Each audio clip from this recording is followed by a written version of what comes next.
അതുകൊണ്ടാണ് ഈ വിവരമുള്ളവരും അധിക പറയുന്ന പണ്ഡിതന്മാരും മുഴുവൻ നമ്മുടെ കാലിമാരെയും കാലിമാരുടെ തീരുമാനത്തെയും അംഗീകരിച്ചുകൊണ്ട് നയത്തിൽ നിന്നത്.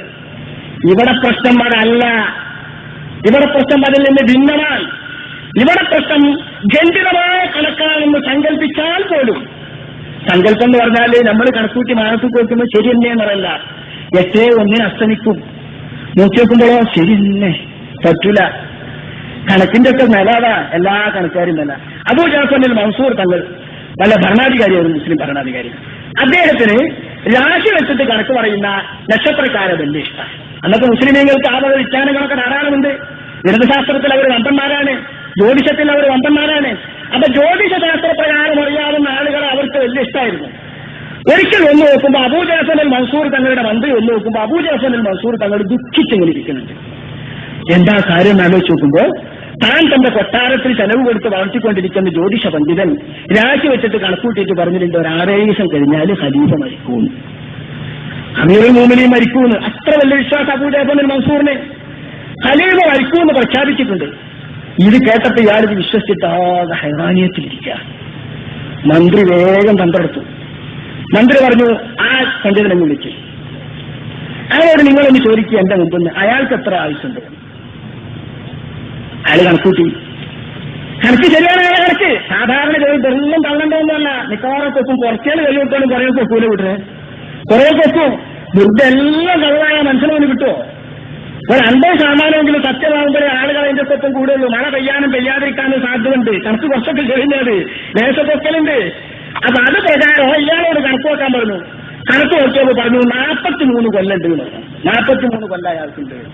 43 കൊല്ലത്തെ ആയുസായിട്ടുണ്ട് 100 കൊല്ലം. അബൂ ജഅഫർ മൻസൂറിനോട് മന്ത്രി പറഞ്ഞു, ഇപ്പൊ അയാളെ തല വെട്ടാൻ വേണ്ടി നിർദ്ദേശിക്കണം, ഇപ്പൊ അയാളെ തല വെട്ടണം. അബൂ ജഅഫർ മൻസൂർ തല വെട്ടാൻ നിർദ്ദേശിച്ചു. അയാൾ തല വെട്ടി മരിച്ചു. ജ്യോതിഷപ്രകാരം 43 വയസ്സുള്ള അയാൾ മരിച്ചു. അപ്പൊ ജ്യോതിഷത്തിന്റെ കണക്കെവിടെയാ, കണക്കിന്റെ നില എവിടെയാണുള്ളത് മന്ത്രി പഠിപ്പിച്ചു കൊടുത്തപ്പോ അബൂ ജഅഫർ മൻസൂറിന് സന്തോഷമായി. ആ 43 വർഷത്തെ കണക്കും പോയില്ലേ. അങ്ങനെ ചിലപ്പോൾ ചെറിയ നമ്മുടെ കൈരേഖ നോക്കുമ്പോഴും ചിലപ്പോൾ രേഖ നോക്കുമ്പോൾ ഉണ്ടാവും. ആ രേഖത്തൊക്കെ അപ്പുറമുണ്ട്,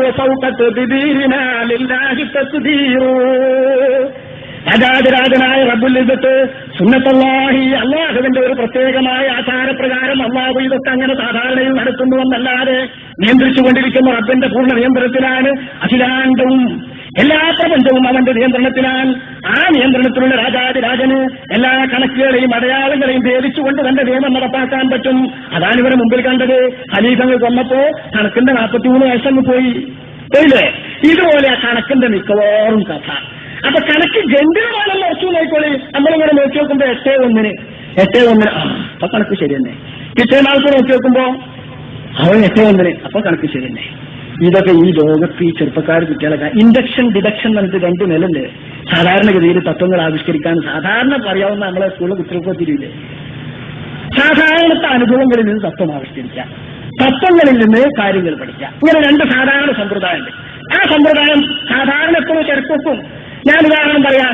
കോഴിക്കോട് സിറ്റി ബസ് സ്റ്റാൻഡിൽ MMS എന്ന് പറയുന്ന ബസ് വരുന്നത് 10:15 അപ്പം ബസ്സിന്റെ ആളെ വിളിച്ചറിയുന്ന ആൾക്കാരോട് ചോദിച്ചാൽ അവർ പറയും എത്ര ബസ് 10:15, എത്ര ബസ് 10:15, എത്ര ബസ് 10:15. എങ്ങനെയാണ് നിയമം ഉണ്ടാക്കുന്നത്? ഒരു 8-10 ദിവസം നോക്കുമ്പോ ഈ ബസ് 10:15 തന്നെ വന്നു. അപ്പൊ പിന്നെ ആ ബസ് 10:15 വരുന്നത് തത്വം ആവിഷ്കരിച്ചു അല്ലെ. കാര്യങ്ങളിൽ നിന്ന് തത്വം ആവിഷ്കരിച്ചു. ഇതാണ് ശാസ്ത്രത്തിന്റെ സ്വഭാവം. ശാസ്ത്ര സിദ്ധാന്തങ്ങളുടെ മുഴുവൻ സ്വഭാവം ഇതാണ്. ഈ 3-4 കാഴ്ചകളോ 8-10 കാഴ്ചകളോ കണ്ടിട്ട് തത്വം ആവിഷ്കരിക്കുന്നിടത്ത് എപ്പോഴെങ്കിലും വല്ല അപകാരം പറ്റിയാൽ ഈ ബസ് ചിലപ്പോൾ 10:30 വരും. 10:30 വന്ന അന്നേ 10 ദിവസം വന്ന് 10:15 ഇന്ന് 10:30 വന്നിട്ടില്ല. വാച്ച് എത്താനാണ് അല്ല, അതിനെതിരെ വരാം. ഇതുപോലെ 10 ദിവസത്തെ കണക്ക് വരെ പറഞ്ഞെടുത്തിട്ട് അന്നൊക്കെ മാനത്തേക്ക് നോക്കുമ്പോഴും ചന്ദ്രൻ അതുപോലെ തന്നെ ഒഴിച്ചാലും ഖണ്ഡിത അല്ല, ഖണ്ഡിതമാകൂല. ഖണ്ഡിതമാകണമെങ്കിൽ കാഴ്ചയെത്തൊട്ട് ഉത്ഭൂതമായ തെളിവുകൾ പ്രകാരം ഖണ്ഡിത പ്രമാണങ്ങൾ കൊണ്ട് സ്ഥാപിക്കണം. അതിനെതിരായി എത്രയൊക്കെ സംഭവിച്ചിട്ടുണ്ട്. സൗദി അറേബ്യയിൽ സംഭവിച്ചിട്ടുണ്ട്, നമ്മുടെ നാട്ടിൽ സംഭവിച്ചിട്ടുണ്ട്, ഇപ്പോഴും സംഭവിച്ചില്ലേ. ഈ കണ്ട മനുഷ്യന്മാരെ മുഴുവൻ കണ്ടത് ഈ കണക്കിന് വിരുദ്ധമല്ലേ. അപ്പൊ കണക്കിന് വിരുദ്ധമായിട്ട് സംഭവിക്കാം. അവിടെ കണക്ക് വെച്ചുകൊണ്ടാണ് മനസ്സിലാക്കേണ്ടത്. ഈ വിധത്തിലുള്ള കണക്ക് ഖണ്ഡിതമായ കണക്കാണെന്ന് സങ്കല്പിച്ചാൽ പോലും ആ ഖണ്ഡിതമായ കണക്കിനെതിരായിട്ട് ഖണ്ഡിതമായിട്ട് കാഴ്ച ഉറപ്പായാലോ, അവിടെയാ പോയിന്റ്. ഖണ്ഡിതമായിട്ട് കാഴ്ച ഉറപ്പായാൽ ഗണ്ഡിതമായിട്ട് കണക്കും ഉറപ്പാ. അത് സാങ്കല്പികമായി ഹിലാൽ കമ്മിറ്റിന്റെ കണക്ക് വളരെ ഗണ്ഡിതാന്ന് കൂട്ടിക്കോളികൾ. ഇത് ഗണ്ഡിതാണെന്ന് ഉറപ്പിച്ചോളി. അപ്പൊ കത്തയ്യായ കണക്ക് ഞങ്ങൾ സമ്മതിച്ചു, ശരിയാ. കത്തയ്യായ കണക്കിനെതിരെ കത്തയ്യായ കാഴ്ച വന്നാലോ? അങ്ങനെ കത്തയ്യായ കാഴ്ച തവാസുറിന്റെ അത്രയും ആളുകൾ, കളവാകാൻ സാധ്യമല്ലാത്ത അത്രയും നല്ല ആളുകൾ മാസം കണ്ടതായിട്ടാണ് കൊണ്ട് പറയുന്നേ. ഇവിടെ സംഭവിച്ച മാതിരി കാപ്പാട്ടുന്ന് കുറെ ആള്, കൊല്ലത്തുനിന്ന് കുറെ ആള്, താനൂര് കുറെ ആള്, മറ്റോർത്ത് കുറെ ആള്, പത്രത്തിൽ നിങ്ങൾ വായിച്ചില്ല, വയനാട്ടിൽ കുറെ ആള്, പല സ്ഥലത്തും കണ്ടവർ വന്ന് നോക്കുമ്പോൾ ധാരാളം പേരാത്ത ഇവരൊക്കെ കളവ് പറയൽ മുഹാലാണ്, അസംഭവ്യമാണെന്ന് തോന്നുന്ന വിധം, ബോധ്യപ്പെടുന്ന വിധം ഗണ്ഡിതമായിട്ട് കാഴ്ചയിൽ സ്ഥിരപ്പെട്ടാൽ, ഗണ്ഡിതമായ കാഴ്ചയും ഗണ്ഡിതമായ കണക്കും തമ്മിൽ പരസ്പരം മത്സരം നടത്തുമ്പോ ഷാഫിഈ മദ്ഹബിലോ ഏതെങ്കിലും മദ്ഹബിലോ കണക്ക് അംഗീകരിക്കുന്ന ഏതെങ്കിലും ഒരു മദ്ഹബിൽ ഏതിനാ പ്രമാണം കൽപ്പിക്കാം? അവിടെ ചിന്തിക്കേണ്ടത്. കണക്ക് ആധാരമാക്കാമെന്ന് പറയുന്ന പണ്ഡിതന്മാർ വരെ അവിടെ കണക്ക് പറയുന്നു. മഹാനായ കാലിയാർ ഉദ്ധരിച്ച മുഹമ്മദ് സുലൈമാൻ അൽ കുർദി, രണ്ടാം ഇബ്നു ഹജർ റളിയല്ലാഹു അൻഹു എന്ന അദ്ദേഹത്തെ കുറിച്ച് പറയണം. അത്ര മഹാനായ പണ്ഡിതനാണ് മഹാനായ കുർദി.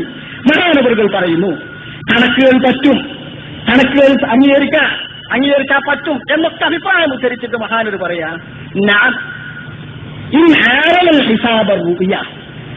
അംഗീകരിക്കാൻ പറ്റുന്ന ഈ കണക്കിനോട് കാഴ്ച ഗണ്ഡിതമായി തന്നെ അങ്ങ് ഒത്തുവന്നിട്ട് ഘടകവിരുദ്ധമായിട്ട് വന്നാൽ, വളരെ ഘടകവിരുദ്ധമാകുക. ഗണ്ഡിതമായ കണക്ക്, ഗണ്ഡിതമായ കാഴ്ച. അങ്ങനെ ഗണ്ഡിതമായ കാഴ്ച 50 ആളുകൾ നമ്മുടെ അങ്ങാടിയിൽ കൂടിയപ്പോ 50 ആളും പറഞ്ഞത് ബസ്സും വേറും ഇട്ടിരിക്കാൻ അവിടെ എന്ന് പറഞ്ഞാൽ നമുക്ക് ഉറപ്പല്ലേ? ആ ഉറപ്പ് കിട്ടുന്ന വിധം ഒരു 19 ആളുകൾ ഞങ്ങൾ കണ്ടു എന്ന് പറഞ്ഞപ്പോ അവരെല്ലാവരും കൂടി കളവ് പറയില്ല എന്ന് നമ്മളെ മനസ്സിൽ ബോധ്യപ്പെടുന്ന അംഗമായാൽ തവാത്തുർ. ശരി, ആ തവാത്തുറിന്റെ അതത് ആളുകൾ മാസം കണ്ടതായി ഖണ്ഡിതമായി ഉറപ്പിച്ചു പറയുകയും കണക്ക് ഖണ്ഡിതമായിട്ട് കാണൂല എന്ന് പറയുകയും ചെയ്യുമ്പോൾ ഘടകവിരുദ്ധമായി, പരസ്പര വിരുദ്ധമായി, മത്സരമായി ഇങ്ങനെ വന്നാൽ ഫൽ അമലു അലൈഹാ, കാഴ്ചയുടെ മേലാകുന്നു വിധി കൽപ്പിക്കപ്പെടേണ്ടതും തീർപ്പ് കൽപ്പിക്കപ്പെടേണ്ടതും. ലാ അലൈഹി, കണക്കിന്റെ മേലിലല്ല. അലാ കുല്ലി ഖൗലിൻ, സുബിക്കിമാമന്റെ കൗലടക്കമുള്ള സകല അഭിപ്രായ പ്രകാരവും ഇങ്ങനെയാകുന്നു വേണ്ടത്. മഹാനായ സുലൈമാൻ അൽ കുർദി റളിയല്ലാഹു അൻഹു തങ്ങൾ അവർ ഈ അഭിപ്രായങ്ങൾ മുഴുവൻ വിശദീകരിച്ചിട്ട് വരും. അതാണ് എന്റെ സഹോദരന്മാരെ ഇവിടുത്തെ പ്രശ്നം.